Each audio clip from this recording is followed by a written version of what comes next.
নওগাঁর একটা গাড়ি, এই ভাই নওগাঁ থেকে আজকে আসলো। আমরা পালসার গাড়িতে সেট আপ করলাম। দেখা যাক ভাইয়ের মুখ থেকে আমরা কিছু কথা শুনবো। আসসালামু আলাইকুম ভাই। ভাই কোথা থেকে এসেছেন আপনি? আমি নওগাঁ থেকে আসছি ভাই। নওগাঁ কোন জায়গায়? নওগাঁ বদলগাছি থানা। এটা আপনি কি ভিডিও দেখে আসছেন না এমনি ডাইরেক্ট? ভিডিও থেকে আসছি। আপনি তো ফোন করেননি। না, আসলে আমরা শুক্রবারে কাজ করি না, তারপর আপনি যেহেতু চলে এসেছেন, আমরা অনেক কষ্টের মাধ্যমে টেকনিশিয়ানকে ডেকে আমরা কাজটা করালাম। তো আপনি যে গাড়িটা চালাইলেন, আপনি কি বুঝতে পারলেন বলেন? গাড়ি তো ভালো লাগছে চালাতে। মানে কোনো সমস্যা সাউন্ডের, না টানটুনের? না, বরঞ্চ আরো মনে হচ্ছে ফ্রি লাগছে গাড়িটা। ফ্রি লাগছে। তো আমি আশা করি আপনি এটা চালাবেন, যদি ভালো হয় অবশ্যই আপনি প্রত্যেকটা মানুষকে ভালো সাজেস্ট করবেন।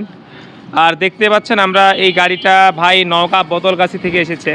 ভাইয়ের নামটা তো জানা হলো না। আমার নাম মোহাম্মদ আশিকুর রহমান। আপনি কি করেন? আমি পোস্ট অফিসে চাকরি করি। স্যার পোস্ট অফিসে চাকরি করে আশিকুর রহমান। আর গাড়িটা হচ্ছে একবারে নতুন একটা গাড়ি, আর গাড়িটা আসলে অনেক সুন্দর করে রেখেছে, গাড়িটা দেখতে পাচ্ছেন। আর গাড়িটা হচ্ছে নওগাঁর গাড়ি।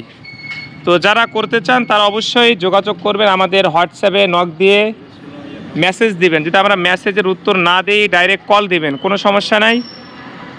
আর আপনারা শুক্রবার সকাল 9টার মধ্যে আসতে পারলে আসবেন। আর আমরা জোহরের পরে কিন্তু শুক্রবার আমরা কাজ করি না, এটা একটা শিক্ষা। ইনশাল্লাহ সকলে ভালো থাকবেন। আসসালামু আলাইকুম রহমতুল্লাহ।